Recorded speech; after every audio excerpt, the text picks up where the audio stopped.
Hi everyone, Kalgi here from MyStudia. Today the lesson that we are going to learn specifically for IELTS Academic is Writing Task 1. So you all are aware that when it comes to Writing Task 1, there are 2 to 3 different types of graphs in broader sense that you get. Out of which 4 are the graphs that discuss numbers, or to say graphs having statistical data. Those graphs are bar graph, line graph, pie chart and table. While talking about the graphs discussing non-statistical data, or to say details, they are map, process, diagram, flowchart, and the last one, not to forget them, is combination, or also known as multiple graphs. That includes 2 graphs together which you need to describe. However, please note that on the day of examination, you will be given just 1 graph which you need to discuss in details, right? So, let's get started as to how to write each graph following a format set by Cambridge that helps you write effectively and easily. Yeah? Alright. Okay. So, when talking about writing task 1, that is all different type of graphs that you get. Don't forget that it's all about the game of power. Yes, you heard me right. It's power. P-O-W-E-R. Let's see what does this mean. In power, P stands for planning. It means don't just jump to write the moment you get question paper in your hands. It means it is highly advisable that once you get your question paper, please make sure that you observe your graph carefully so that you don't miss out on important information that you need to write. The next letter, that is O, stands for organizing. Organizing means the paragraphs that you'll be writing and paragraphs using which you write or need to complete graphs. There are 4 basic paragraphs that includes introduction, overview, main body 1 and main body 2. So this means organization is equally important. Next letter that comes is W. That is, then you need to start writing. After completion of the graph, that is once you are done with your writing, the next letter that comes here is E. It means evaluate. Evaluate does not mean that you'll be giving grades or bands.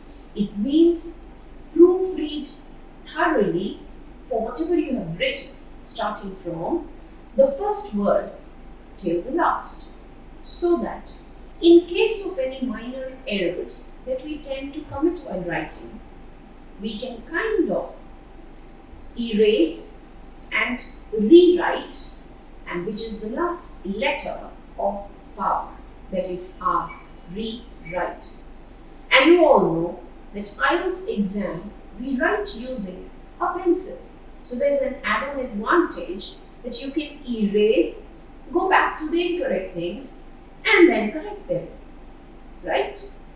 Now, when talking about observing or spending 2 to 3 minutes with your graph, it is always advisable that you read first, and while you are reading, take the notes of few things in terms of years, type of information, numbers, whether the units are measured in centimeters, meters, kilowatt hours, millions, billions, or what. Alright? So, it is highly advisable that you observe it carefully, mark important differences and units of measurement along with name of city and years, so that your journey of writing the graph becomes easy.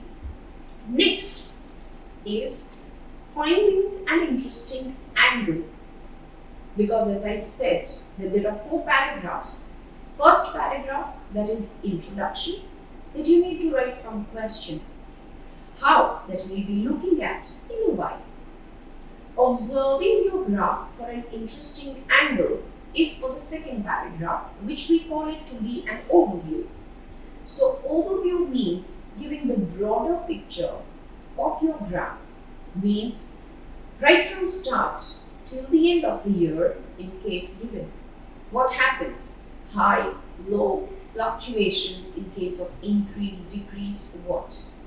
So those possible angles you need to find out by asking yourself some questions.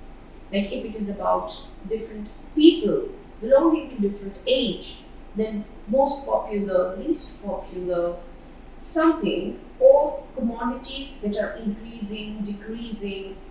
These questions help you to write the second paragraph effectively without missing out on important details. Because in your question paper, instruction word do tell you to summarize the information. It means you need to write an overview.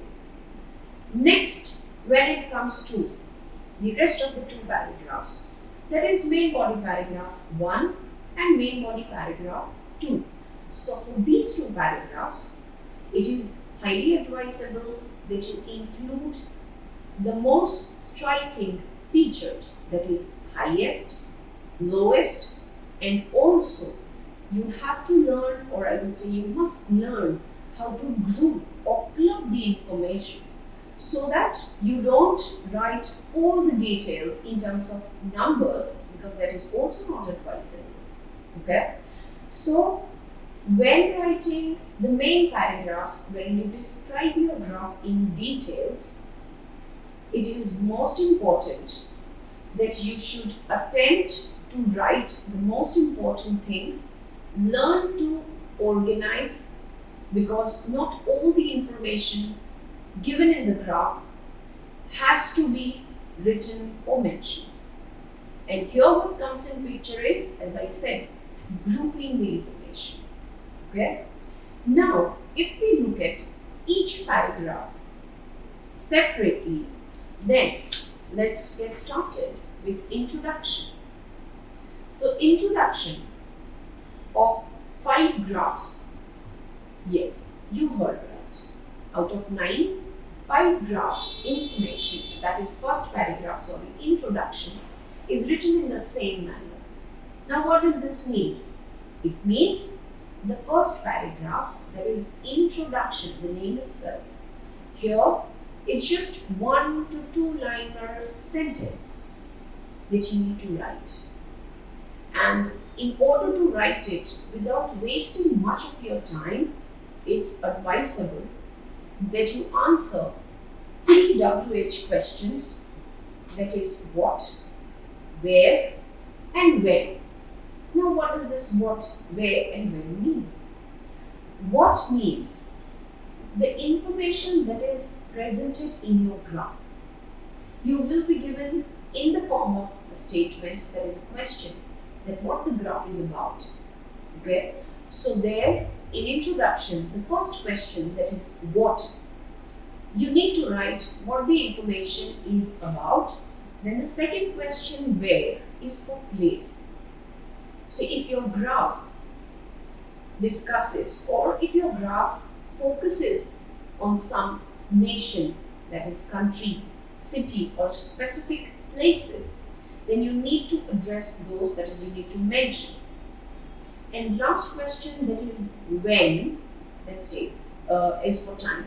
It means years given. So what, where, when. These 3 questions in order, when you rewrite the given question, or to say when you reword it, you are done with your introduction. So don't forget the 3 WH super easy questions that you need to address, so that writing introduction doesn't remain pain in the neck for you all. Next, coming on to the overview paragraph. As I said earlier, that overview is what we call it to be a broader picture of the given graph. So broader picture means we don't have to include all the details.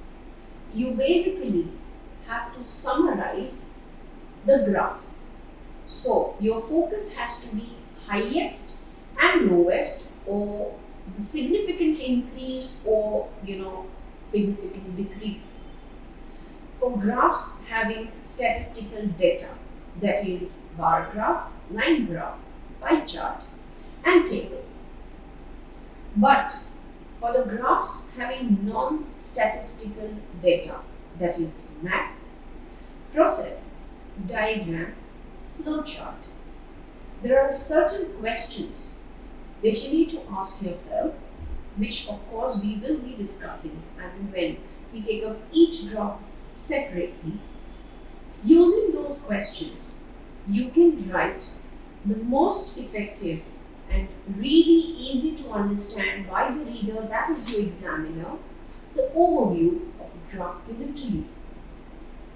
Also, please do remember that when writing overview for graphs with numerical data, please do not include numbers. Yes, you heard me right. Numbers in the sense 80%, 40%, 50 million people or so. No. So then what? How should we write? So in order to write overview without numbers, what you will be using is grammar, that is adjectives and adverbs, that will help you to frame your overview effectively. Okay. Next, coming on to the other two paragraphs, that is main body paragraph 1 and main body paragraph 2. Now when you observe your graph in first few minutes, at that point of time, you also have to learn how to split it in the two paragraphs. Whether you should discuss your graph based on the years given, places given, or in case people of different ages and their free time activities or preferences of free time activities are being discussed in your map. Should it be according to the leisure activities that people prefer, or should it be according to their age? These things we can effectively discuss in detail if we have done our planning, or to say rough work. So splitting your graph in main two paragraphs is equally important. And while writing these two paragraphs, it is also advisable that you use appropriate linkers to bring that cohesiveness using cohesive devices, so that when the examiner reads, it becomes really easy to follow what you have written. And do not forget important thing, that your graph should not be under length. That is 150 is the minimum limit that you need to have, that is the word count.